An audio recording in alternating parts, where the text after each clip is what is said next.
Welcome to the deep dive. Okay, for all you pilots gearing up for that ESA basic instrument rating, let's get into something that sometimes feels a bit like magic. Ever wonder how your attitude indicator, the artificial horizon, manages to stay level? Even when you're banking, climbing, diving. Today, we're pulling back the curtain on gyroscopes. Exactly. It's something pilots often just accept, right? Like a black box.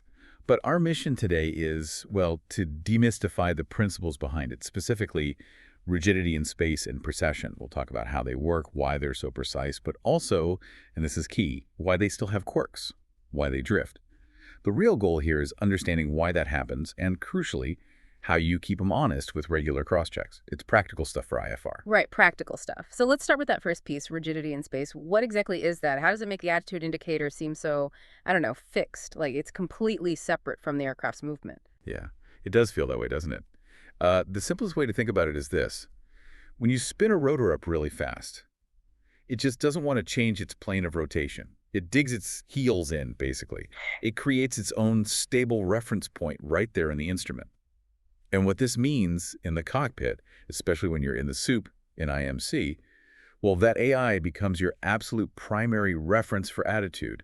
It's your fixed horizon when you can't see the real one. Okay, that makes sense. That stability is, well, pretty amazing when you think about it. But then there's the other term we always hear, precession. How does that fit into the picture? Is that like how the gyro reacts when forces do act on it? You got it. Precession is all about the reaction. Hmm.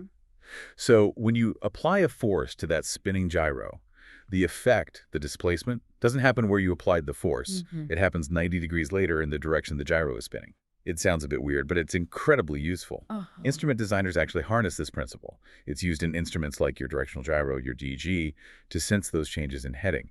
It translates force into information we can use.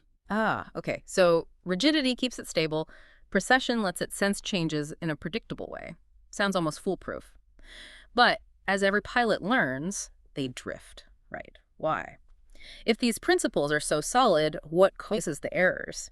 Feels a bit like they let you down sometimes. Haha, well, they're not letting you down on purpose. They're just subject to physics, like everything else. Look, despite these really clever principles, they aren't perfect systems. There's always tiny amounts of internal friction in the bearings, maybe minuscule imbalances in the rotor itself from manufacturing. And then there's something called apparent drift, which is literally caused by the Earth rotating underneath us. I remember flying a long leg once, trimmed perfectly, and watching the DG just slowly creep. It's real. Right, the Earth's rotation. I forget about that one. So tiny imperfections and the planet itself.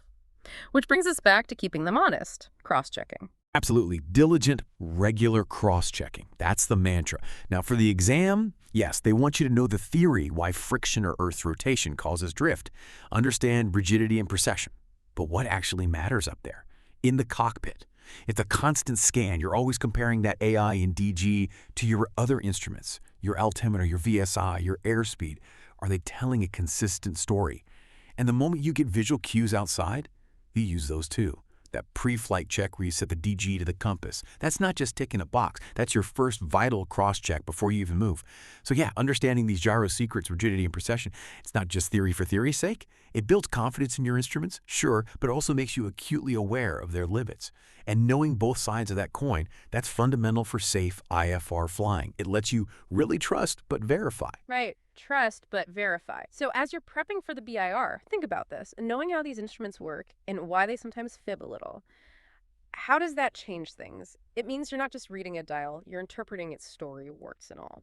How does that deeper insight shape your approach to flying precisely by the numbers? Something to think about.